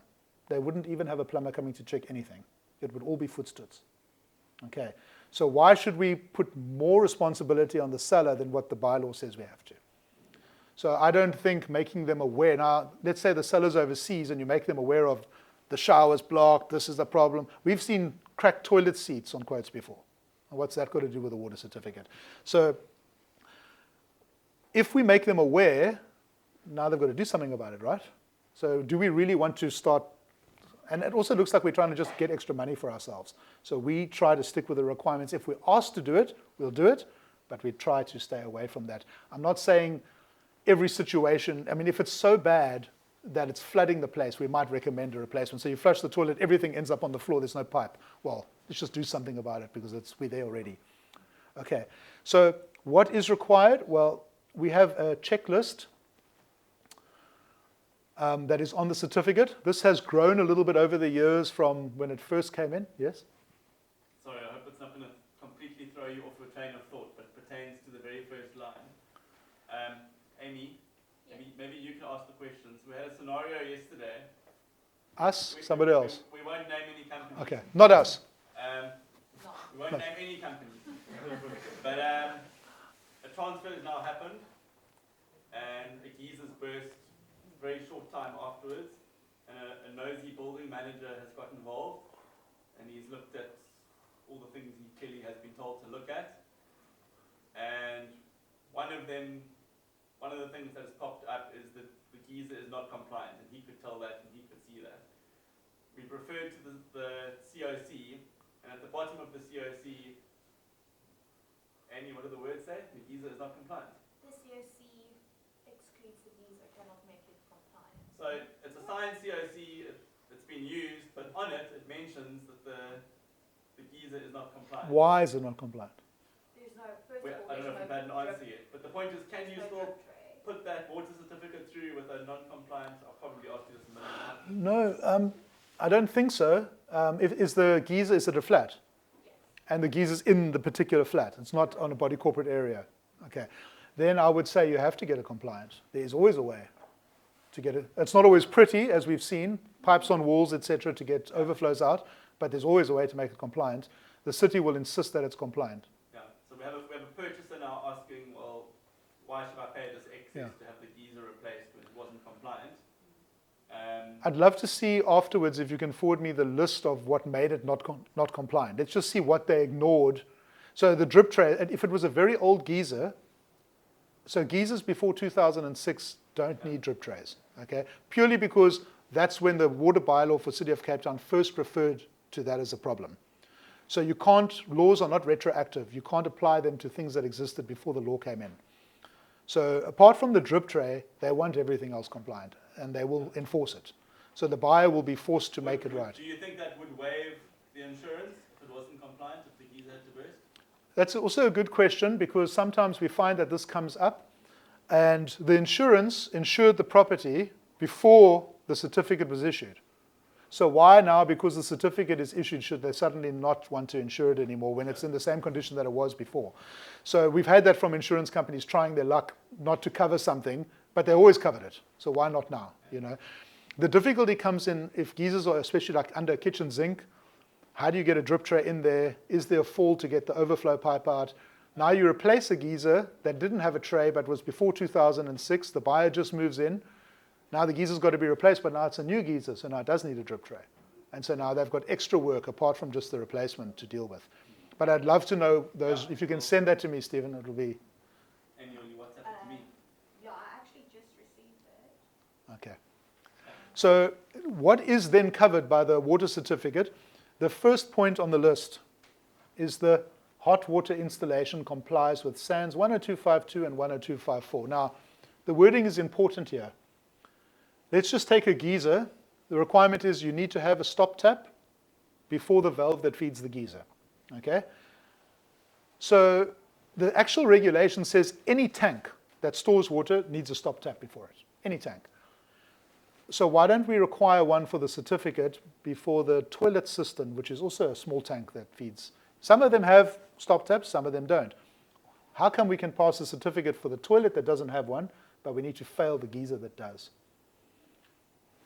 The hot water installation complies. Because it can burn someone.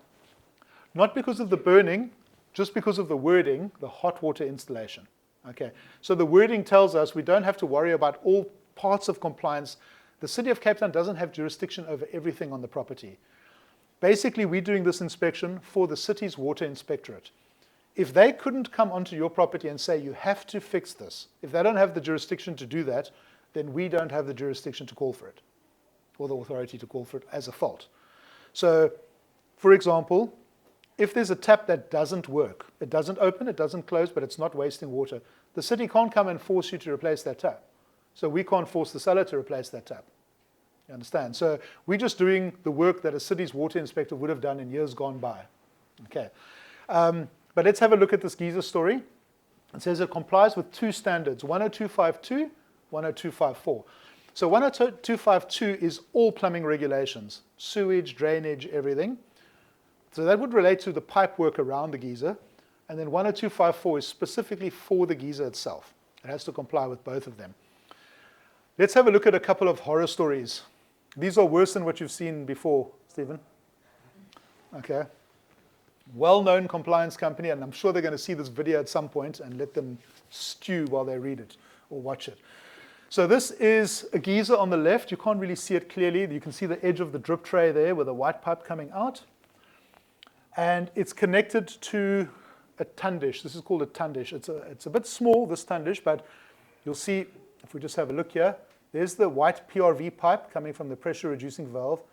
There's supposed to be a bit of an air gap so you can see the water dripping. What you want to see is that, is this valve running all the time? Is it wasting water? That's the point of the overflows being visible on a geyser. In a house, it's easy. They come out under the eaves.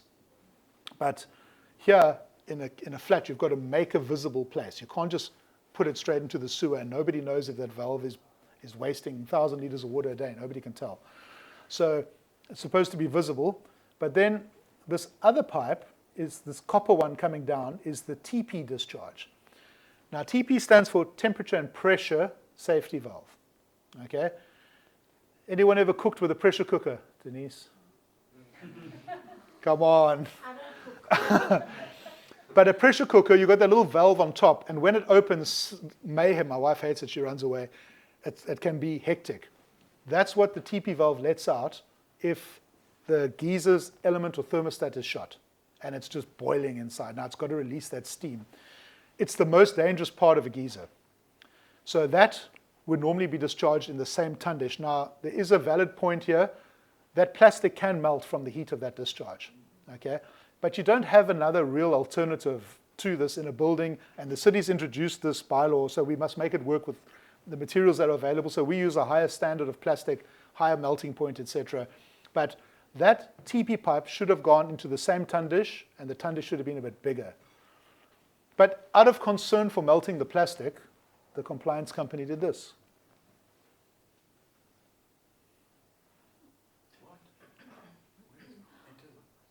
Into the basin of the bathroom. They still left their little scruffy there, you can see on top. All right, first of all, it's unsightly. A little bit. That's the bathroom basin there, glass basin. Okay.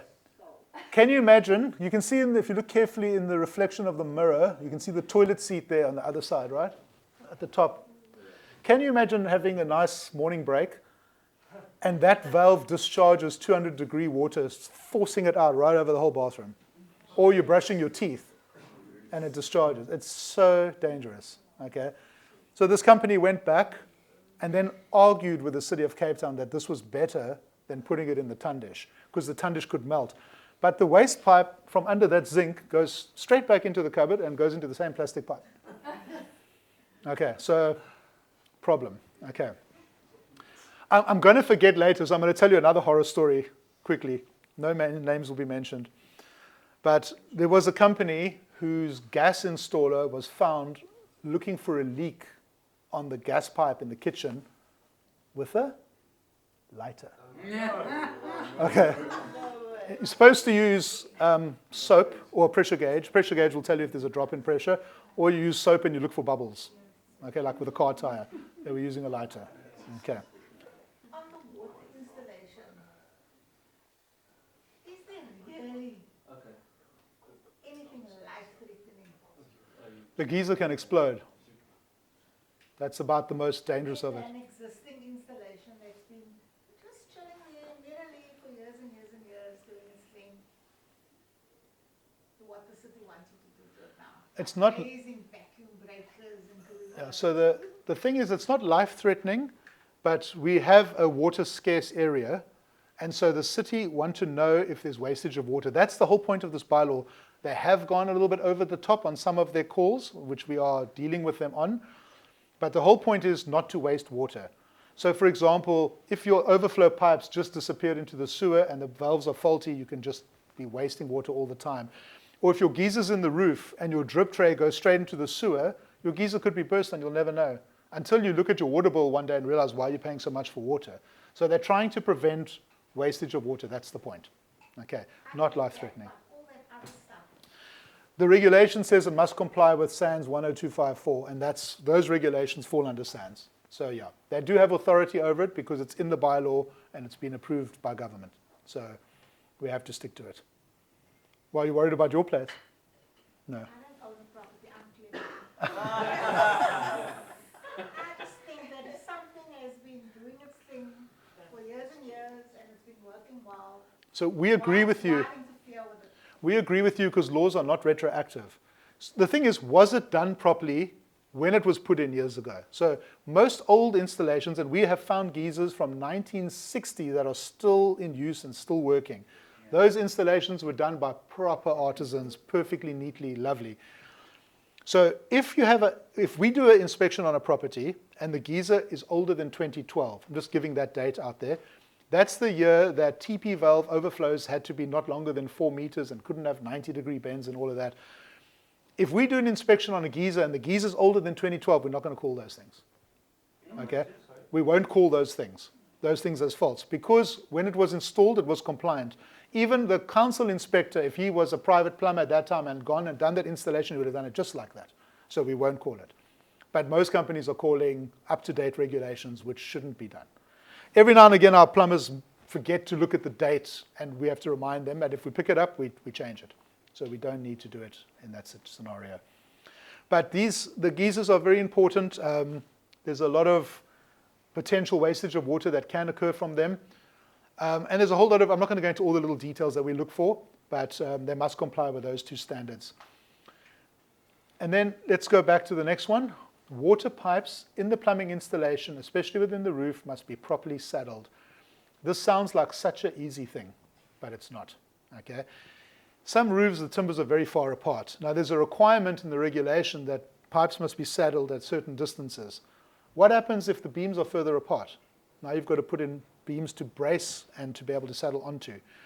In some areas, the city's water inspectorate, and I'm glad I'm putting on this video, I hope they listen to it one day, they're going completely over the top with saddling. Sometimes we see a piece of pipe that's from here going through a wall this far away, and they want extra timber put in to support that. It's ridiculous. Okay? So we are dealing with them. We've written to them over and over. But this can be a costly item if there's a lot of pipes in the roof and we have to put timber in as well. Okay? There's a lot of labor involved. Sometimes we have to put in 40, 50 saddles in a roof. Now you're knocking in the saddle and they didn't plaster the ceiling properly, so now the little things fall out. You've got other repairs to do. So we try to use screws where possible rather than to use nails, which can cause problems. Then the water meter records the flow of water when water is drawn and does not register when consumption stops. So there's 2 types of leaks on a property. Those you can see, those you can't see. If we pick up a leak, that's covered in one of the other points we'll get to now. But if you can't see any leak, then this water meter check is telling us something's wrong. Okay? Now, old water meters only measure every time that little number clicks over 100 liters. That's useless to us. We're not going to sit there and wait for 100 liters worth of a leak to, it's going to be like days we're going to be there.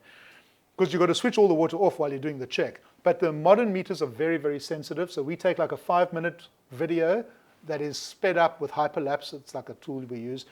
And then even if the meter is moving very slowly, you can't see it when you just look. After a 5-minute video that plays in 12 seconds, you can see that there's a leak.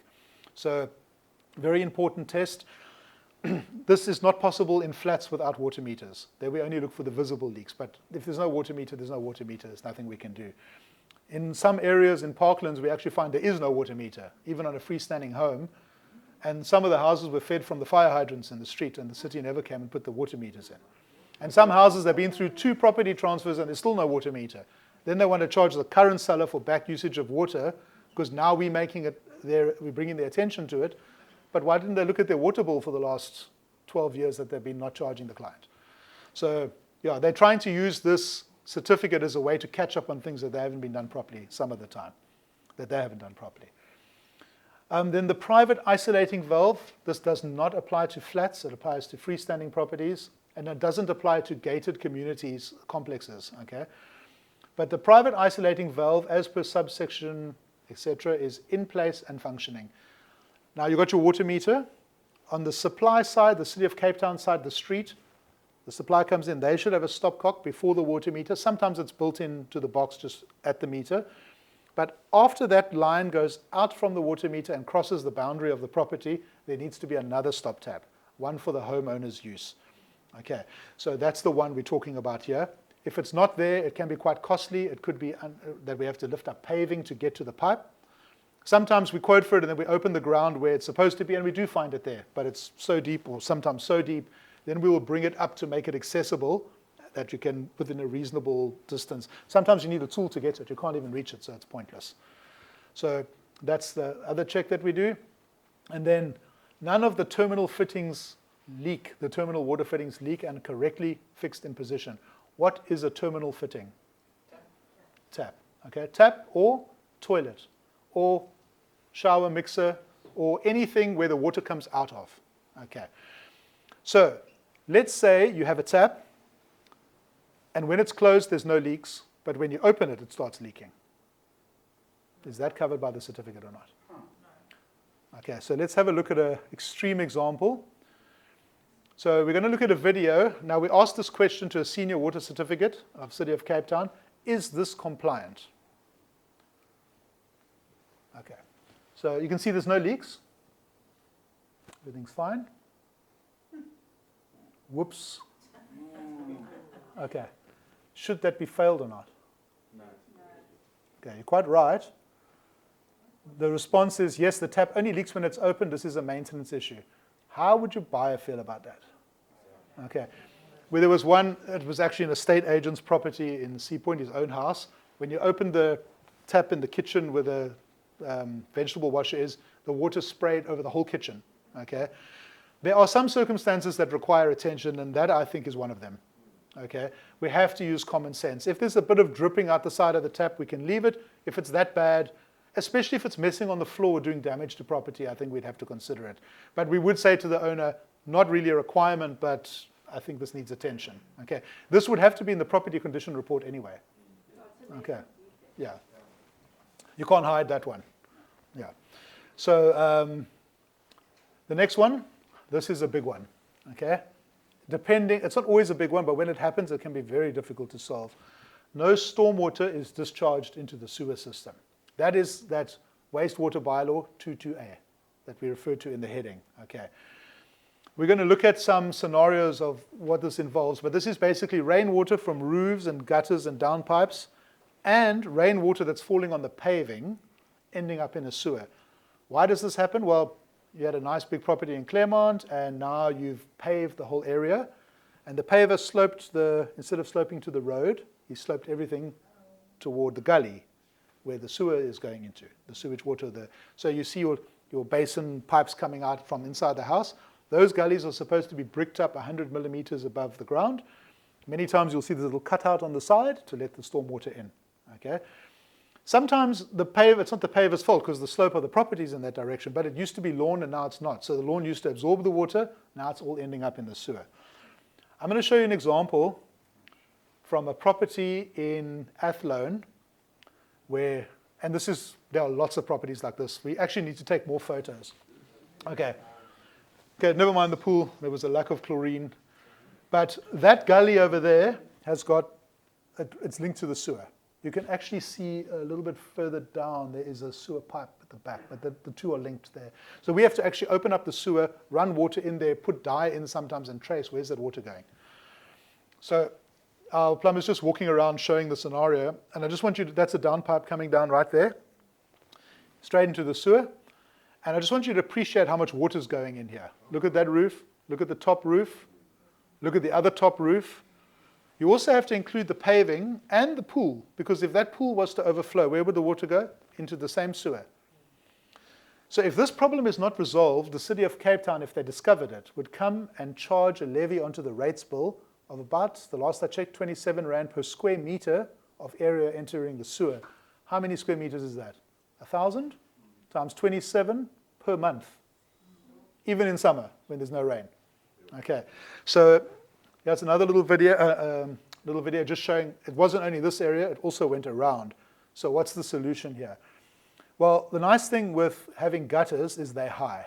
Okay, so you can direct, this was the work that was done. It's not pretty, but we directed the water around the side of the house. And from this roof as well, they're all linked together. And we put it into a rainwater catchment pit. Now, on the other side of this picture, unfortunately I don't have a photo of that, is the garage. We had to go right under the floor of the garage to the street, okay? So when you see a storm to sewer quote that's 36,000 Rand, something like this is happening behind the scenes that we've got to fix. But that's not the only problem. What about the water raining on the floor? How do you fix that? Soak away or French drain, okay? So this is in construction, okay? Huge hole in the ground filled with 19 millimeter stone. The stone allows water to quickly get in and then seep into the ground behind. So we took it from the sewer connection, which was here, and we took it into the soakaway, okay? We put bitumen cloth around. We don't want the sand getting into the soakaway and clogging it all up. It must just be the stone, and the stone seeps out. So a 1 cubic meter soakaway equals about 5 cubic meters of lawn, okay? So obviously we don't want to put the roof water in here as well, because this could get overwhelmed. So roof water gets diverted as much as possible. This only deals with the water falling on the floor. We don't leave it like that. When we're finished, we cover it and we pave it again, and then you don't see much afterwards. That's the original gully that was going to the sewer. Now it's leading to the soakaway. So we'll leave that in position because that's the lowest point. So that's where it's collecting the water, takes it to the soakaway instead of the sewer. Huge job. Okay. And you don't want the buyer to find out about that rates. Well, we did a property in, it's quite humorous actually, in Woodstock, where we had to go under the bedroom floor. So they built, there was an alleyway on the side of the house, they built it closed. Now the stormwater is going into the sewer. The only way to get through was to go about so deep under the bedroom floor, which was concrete. Okay. So we quoted, we got the electrical work. Funny, the electrical quote was higher than the plumbing, but we got that. And they got a second opinion on the plumbing because we advised them to, because I felt sorry for them. And they went to another company who I knew wouldn't call for the storm to sewer because they never do. And afterwards, we spoke to the plumber because he actually left that company shortly afterwards. And I said to him, you guys didn't deal with the stormwater. He says, I didn't have the means or the time to chase through a bedroom floor, so I just passed it. Can you imagine if the buyer comes later and now has to deal with this whole big problem? That's the kind of thing that's happening out there. And then, this is your chance to be popular with your seller. Okay. There's no cross connection between the potable supply and any alternate supply. Just like with the electrical installation with an alternate electrical supply, the city need to know about it. Why? Because you can injure their man on the pole. So if you've got an alternate water supply collecting rainwater, or you're pumping water out of a well point or a borehole, and you're filtering it and you're using it on your installation, and you're connecting also to the city's main water supply. If your system fails, or if their system goes down, so there's lack of pressure because they are working on the water supply, your water can be pumped from your system into the street and into your neighbor's property. Now there's no control over whether that water is contaminated or not. Okay, so the city want a RPZ valve put in, reduced pressure zone valve. Very expensive. It's got to be put in just after the water meter on the owner's side of the water meter. But sometimes that's in the middle of a garden, or there's no wall nearby, but that system's got to be mounted properly. So we've got to divert that water supply to the nearest point to mount it, and then bring the supply back, and we've got to put in this RPZ valve. Cost of an RPZ valve between 4 and 8 grand. That's cost price of material. Installation, 12, 15,000, depending on what's needed, if paving's needed, etc. So we want to look at some situations. Can we get away with not putting an RPZ valve in? It depends. But let's first look at why it's so expensive. Okay. Here are 2 different RPZ valves put in. They have to be above ground because there's a drip that occurs from them, and if it's wasting water, you need to be able to see it. You can see this is taken up against the wall. It's rigid, it's got to be supported properly. And the other one is also against the wall. Now, that's a little bit closer. What is involved? Well, you need a strainer on the supply to prevent dirt and stuff from getting into the RPZ valve. You need an isolation valve on either side, and there's your supply in and your supply back from the RPZ to the main line. So this is like a last-ditch protection for the city's water supply. Okay? Why is this installation so costly, apart from the material cost? How many connections do you think are in that picture? How many different joints? Lots of them are, those ones at the bottom are solder joints. Every time there's a bend, there's another solder joint, takes time, blowtorch, solder. How many connections do you think there are? Just a guess. 20.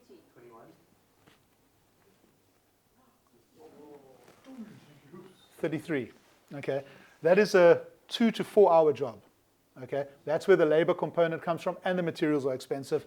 And you might have 10, 11 meters of pipe that might have to be trenched or whatever to get to where the main supply is. You know, from the water meter, sometimes if you've got a property with a retaining wall inside, you don't even know where the pipes are. You've got to get to that. Okay. So can you save the seller money by recommending the removal of the cross connection between the main water line and the alternate supply? It depends on the situation, depending on if the alternate supply is considered a feature or not. So some alternate supplies only feed the irrigation. That's all they're there for. But there's a cross connection, so if your borehole fails or your well point fails, now you can feed from City of Cape Town mains. If we disconnect that cross connection, we've solved the problem at 310 Rand as opposed to 15,000. But what happens if it is viewed as a feature? So this is a feature. This is a little bit of an overkill video. Not all of them are like this, but you can see they've got these UV filters. Oh, no, they're not the UV ones, but those are filters. Look at these tanks. You can't really disconnect this, right? I mean, this guy's going to need an RPZ valve, unless the buyer agrees in writing. So big installation. There you're not going to get away with it. But what about one where it's just used for irrigation? Literally, stopper. Whether the buyer goes and reconnects that later is up to them, you know. But that saves the client 15,000 Rand, 12 to 15,000 Rand. So if you see tanks and it's connected to the mains, if they disconnect that before the buyer wants it connected, then that is a way to do it even before you sell the property. Once they've seen the property and it's already disconnected, nothing they can do as a buyer. We had one in Pinelands where it was very much like this. They had one toilet fed from the borehole, but they had a little valve there, so if the borehole failed, they can just switch between main supply and not. We recommended the removal. Buyer said, no ways, they were in the house already. I want to put a water filtration system in. I want this RPZ valve. And they were right. What can you do about it? So any questions on the water certificate? That covers the basics. Lot to think about, huh? Lots happening out there. Okay, so we are going to speed up a little bit on the electric fence. The electric fence is the least of our headaches. But we're going to look at some, oh, by the way, validity periods of certificates. We never mentioned the beetle in the beginning, 6 months.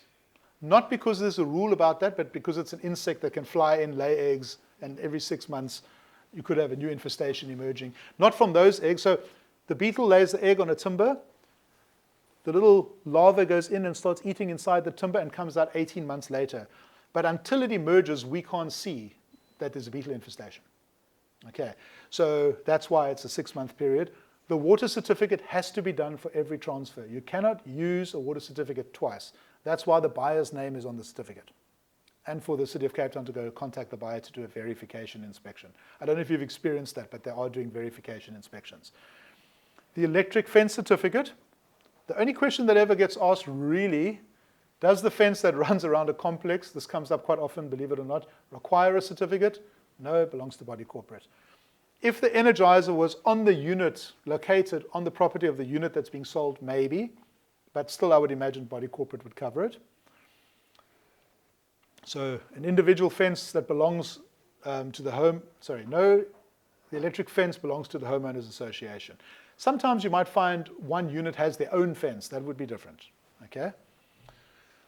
And then how long is an electric fence certificate valid for? Any ideas?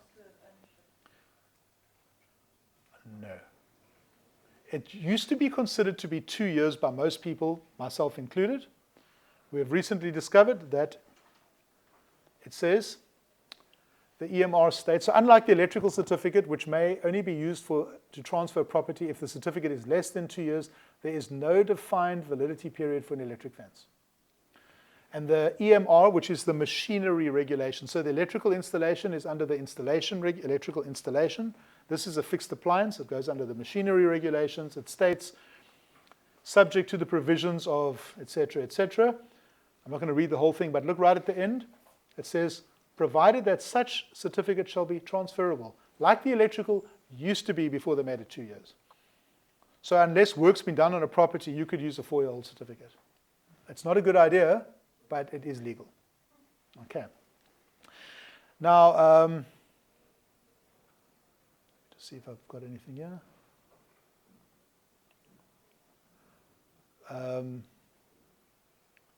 Yeah, the law states that the original certificate must be given to the buyer to make them aware of their legal obligations, but that doesn't really affect us too much.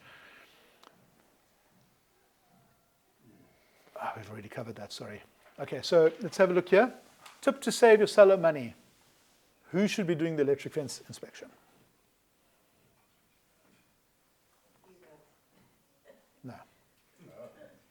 This is the only one we don't want to do, if we can help it. We don't mind, we'll help with it. The guy that installed it. So if I had to ask you, Amy, if you had a house, would you know who wired that house originally? Like back in the day? You wouldn't have a clue. Who's the contractor that wired the house? But the fence has a sign on it. And it tells you most of the time, unless it's a generic Nemtech sign or something like that, it tells you who the installer is. Go back to them. They know when it was installed, and that's important because the laws changed in 2012. So one set of rules applies before 2012 and another one after.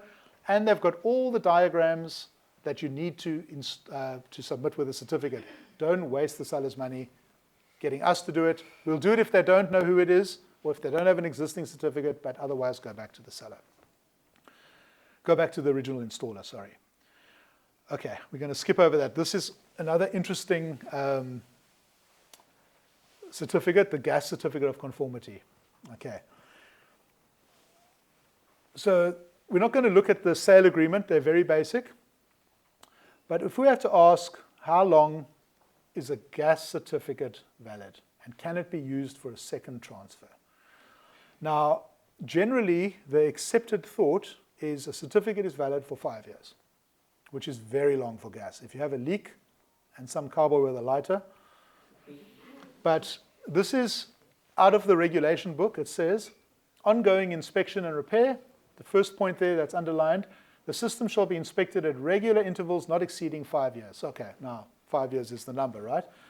And then another point below, it speaks about pigtail hoses, which are the hoses from the cylinder. They must have replacement done every 5 years.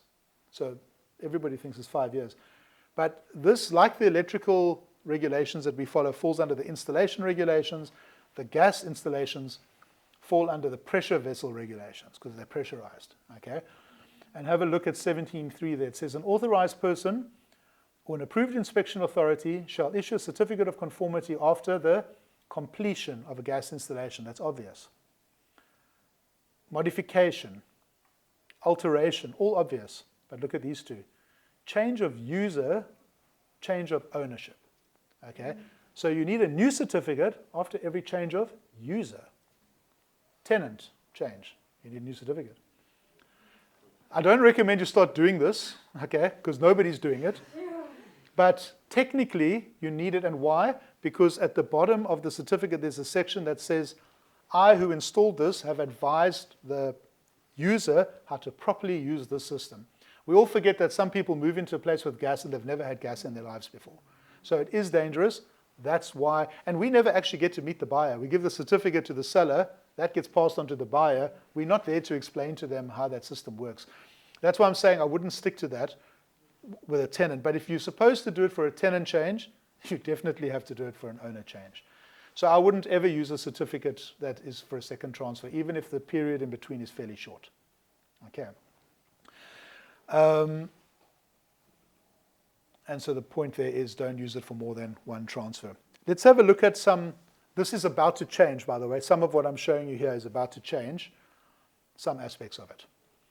So gas cylinders outside have more requirements, stricter requirements than gas cylinders inside, funny enough. You'd think they'd be safer, but they're not. The reason they're not safer is a gas cylinder inside, if there's a leak, you can smell it. It's got the smell of, that's not the gas. There's a chemical that they put in the gas to make you aware there's a leak. But if it's outside, it could be leaking. No one's going near it. And so it can be a danger. Nobody's aware of it. But let's just have a look at the limitations here.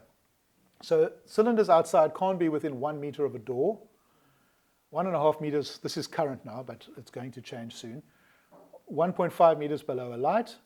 3 meters below a window, horizontally 1 meter from a window, 5 meters from an air conditioner or a motor. Now this one causes problems because there's nothing to say that at the moment, and this is what's changing, that if the air conditioner is 6 meters high, it's not a problem anymore.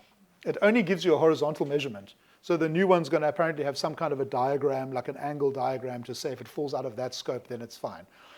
Maybe not directly above, but as you go further away horizontally, you can have the air conditioners lower and lower. I'm not sure exactly what it's going to say, but it is related to that. But some houses just don't have a place outside that meets all those requirements at the same time. And there's actually one more we'll mention now. If we look at the top view, here you see also two, I've just color-coded them. They're not color-coded in the regulations, but I've color-coded the different types of walls that you have here. One of them is a firewall, one of them is not a firewall. The brown one, the dark brown, is the firewall, the light one is not, okay? So a firewall is a 9-inch wall or a double brick wall, not vibrecrete, not a fence, okay? So on a double wall, which is rated for fire, like your garages are also built with a double wall, in a wall like that, you can put your cylinders right up against the wall, no problem, okay? But if it is not a firewall, they have to be 1 meter away. Now, often on these houses with limited space around, think Harfield Village and little alleyways down the side where the guys have their washing lines and stuff. The alleyway is 1 meter wide, or just over 1 meter. How can you put a gas cylinder there if it's a vibrecrete wall? Okay, so that's a problem. So there it's fine, there it's not fine. But if you don't have the space between the boundary wall and the house, and you don't have any other space around the house you can move it, the gas cylinders have to go inside, into the kitchen cupboard.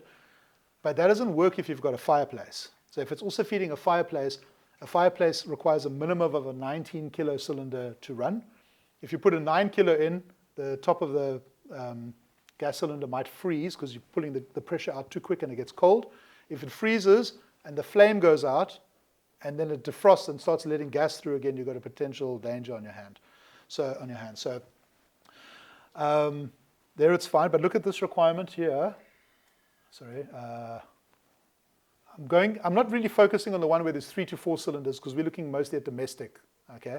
But 3 to 4 cylinders, there's even a bigger 3 meter distance from the boundary wall. But look at this one with the drain. There can't be 2 meters within a drain. So now everything else is fine, your windows are far enough, etc. But now there's a drain smack bang where you've got to put the cylinder, okay? So this can become problematic. Now with drains, and even with windows, a lot of times we get a question, do you have to have a cage around a cylinder? So cages normally have perforated walls, so if there's a leak, the gas can get out. That's not going to help you when you've got a distance problem to a drain.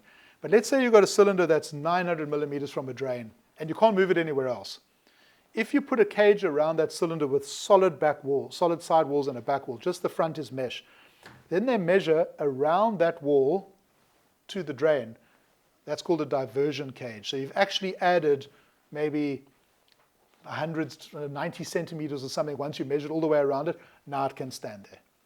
So in a domestic home, you don't need a cage as long as it's on a solid base.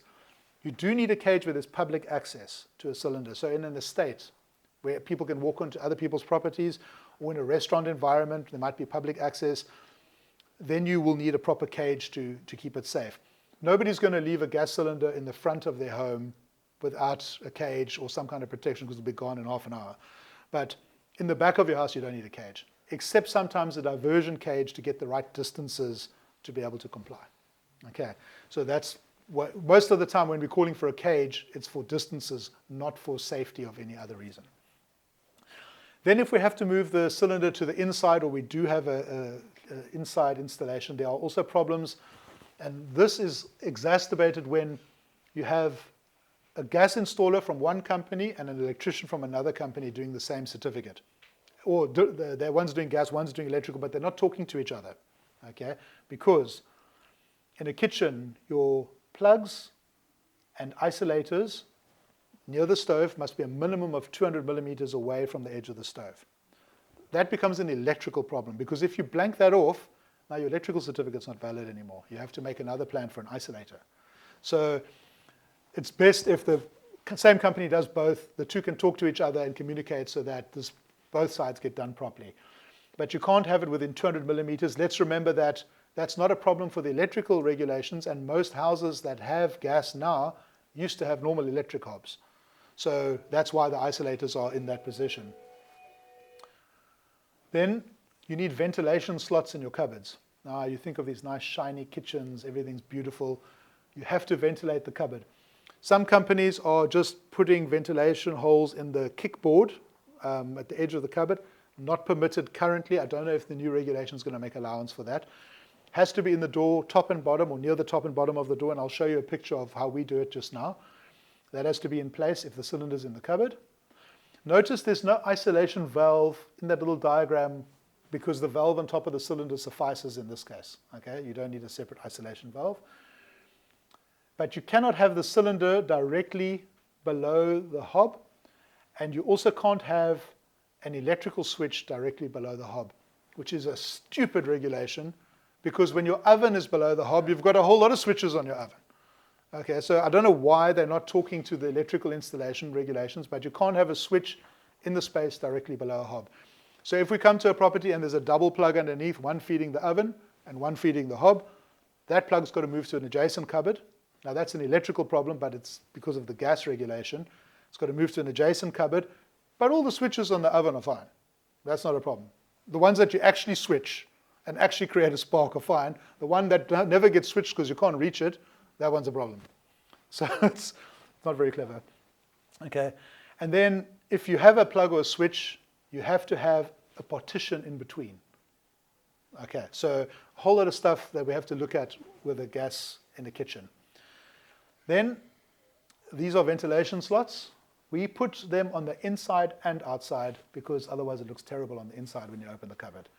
So we try to use these. Some guys are just using these little white plastic ones, depending on the kitchen. I mean, you don't want to have too much expense, but that's the right way to do it. That way it looks decent. You don't really damage the look of the kitchen, especially when you're introducing a gas cylinder into the property, into the inside. You want to keep everything looking neat. We also have to remember in very small kitchens, you're not taking up precious cupboard space. Okay, so we have to also sometimes think about what the buyer is going to say. We want to put it in the most intelligent place as far as possible. But what happens when gas is piped into a kitchen from the outside, when the cylinders are outside? Well, then you need the isolation valve before the appliance to be able to have local control inside the house. Is there anything else here? Not really. Okay, that's the basic about gases. There are some other things, and it's in our booklet as well. For example, in a flat, you can't have more than a 9-kilogram cylinder, anything above the ground floor. Okay, that's problematic if you've got a fireplace in a flat and your cylinder's on the balcony. Now, you can't use a 19 there, and you have to use a 19 or more for a fireplace. So we've had a situation in Penmore, one of those big properties in the waterfront. Beautiful fireplace feature. They had to decommission the gas. Massive feature in the middle of the whole lounge. Like you can see it from both sides, one of those. Glassed around and everything, and it had to be disconnected. Whether the buyer reconnected it afterwards, I'm not sure. But yeah, that's the basics on the gas, and that is basically wrapping up all the certificates. Okay, any questions? Just a quick question. So if you're crossing municipal lines, so I mean, if you are doing water certificates for a house in Paul, for example, and you still issue a City of Cape Town certificate. We just had this. Or do you have to? You shouldn't be doing the water certificate at all. It's not necessary. It's not necessary here. Only in City of Cape Town. So if we're doing one in Drakensberg municipality, we shouldn't be doing it. I think Overberg, Strand area and that falls under City of Cape Town. So if you look at your water bill and it's got a City of Cape Town letterhead, then you need a water certificate. Okay. So I mean, if you're installing a new diesel or anything, you just don't issue. The insurance might request a plumbing certificate. Yeah. So we're doing the Schedule 4 certificate, which is in the water bylaw. That's the one we're interested in. Okay. Yeah. You were going to say something? Okay. Any other questions? I'm here for a while afterwards if you guys have any questions. Thanks, Tyron. Appreciate it. Thanks. It's a pleasure. Thank you.